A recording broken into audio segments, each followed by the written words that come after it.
Hello সবাইকে, এটা 12ই November আমার ছেলের জন্মদিন। তো ওই দিনটা আমার কাছে খুবই গুরুত্বপূর্ণ একটা দিন আর আনন্দের দিন।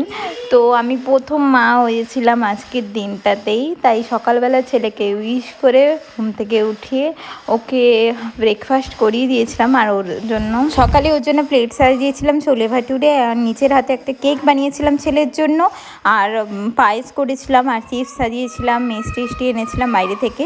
তারপরে খাওয়া দাওয়া করে আমি যদিও খাইনি, এই যে ছেলেকে নিয়ে গেছিলাম মন্দিরে ওর নামে পুজো দিতে। এখানে একটা দুর্গা মন্দির আছে, খুব জাগ্রত ঠাকুর। তারপরে ওখান থেকে এসে ওর লাঞ্চের প্রিপারেশন করি। লাঞ্চে ছিল অনেক রকম মাছ, তার 3 রকমের মাছ ছিল, কাতলা, চিংড়ি আর পমফ্রেট। তো আজকের ব্লগটা এইটুকুই।